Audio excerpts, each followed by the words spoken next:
మార్చి 2026 మేషరాశి మాస ఫలితాలు ఏ విధంగా ఉండబోతున్నాయో చూద్దామండి. మేషరాశికి అధిపతి కుజుడు. ముఖ్యంగా ఈ వీడియోలు అంటే ఏం చూడబోతున్నాయి అంటే ఆరోగ్యం, ధనం, కుటుంబం, ఉద్యోగం, వ్యాపారం, దాంపత్య జీవితం, ప్రాపర్టీ సంబంధమైన విషయాలు, ఆరోగ్యం, చివరి రెమెడీస్ ఇవన్నీ కూడా చక్కగా డిస్కస్ చేసుకుందామండి. చివరిదాకా చూడగలరు. నచ్చితే లైక్ చేయగలరు, 10 మంది బంధుమిత్రులకు షేర్ చేయగలరు. మేషరాశికి అధిపతి కుజుడు. మేషరాశిలో అశ్విని 4 పాదాలు, భరణి 4 పాదాలు, కృత్తిక 1వ పాదం, మొత్తం 9 నక్షత్ర పాదాలు ఉంటాయి కదా.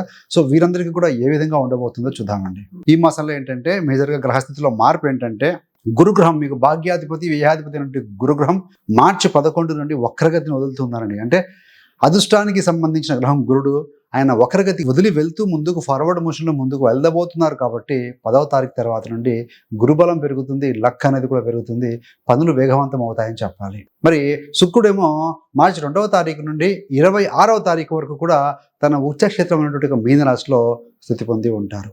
రవి 15 మార్చున మీనరాశిలోకి రావడం జరుగుతుంది. 4 రోజుల పాటుగా ఉంటారు, మనకు తెలిసిన విషయమే. మొత్తంగా చూస్తే రవి, బుధ, కుజ, రాహు ఈ 4 గ్రహాలు కలిసి ఈ యొక్క మేషరాశి మరియు మేషలగ్నం వారికి 11వ స్థానం కుంభంలో ఉంటాయి ఎక్కువ కాలం ఈ మాసంలో.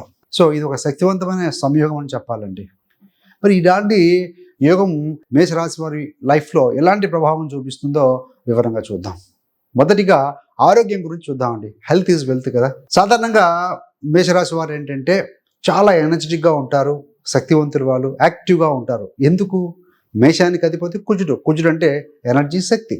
కానీ మార్చి 2026 ఈ మార్చి నెలలో 1వ తేదీ నుండి 20వ తేదీ వరకు అంటే ఎనర్జీ ఉంటుంది, కానీ అలసట, చిరాకు ఫీల్ అయ్యే అవకాశం ఉంటుందండి. రీజన్ ఏంటయ్యానంటే ఈ యొక్క కుజుడు శక్తికి కారకుడు. కుజుడు రాహుతో కలిసి ఉన్నారు, అంగారక యోగం అంటారు. కుజుడు ప్లస్ రాహు కలిస్తే దాన్ని అంగారక యోగం అంటారు. సో దీనివల్ల ఏంటంటే కొంచెం త్వరగా కోపం రావటం, చిన్న చిన్న విషయానికి కూడా కాస్త రెచ్చిపోయే స్వభావం ఉండటం, నిర్ణయాల్లో దూకుడు లేదా ఆవేశం చూపించడం లాంటివి లక్షణాలు కనపడుతూ ఉంటాయండి. గోచారంలో కుజుడు రాహుతో కలిసి ఉన్నారు. అదేవిధంగా ఇక్కడ బయట హోటల్ ఫుడ్ కానీ, స్ట్రీట్ ఫుడ్స్ కానీ ఇలాంటివి పూర్తిగా తగ్గించడం మంచిదండి. ప్రత్యేకంగా ఏంటంటే 1 మార్చి నుండి 20 మార్చి మధ్యన ఆ 20 రోజుల మధ్యన రోడ్డు పక్కన తినే తినుబండారాలు కానీ, పదార్థాలు కానీ ఏవైనా ఉంటాయో, సో లేదా కొన్నిసార్లు వీళ్ళు ఏంటంటే ఎక్కువగా ఆయిల్లో మల్టిపుల్ టైమ్స్ అందులోనే వండుతూ ఉంటారు, లేదంటే కనుక తీస్తూ ఆ ఆయిల్ వాడుతూ ఉంటారు. సో ఇలా తప్పించుకోవాలి. ఈ యొక్క కుజ మరియు రాహు అంగారక యోగం వల్ల కడుపు సమస్యలు, అలర్జీ, ఇన్ఫెక్షన్ ఎక్కువగా వచ్చే అవకాశం ఉంటుంది.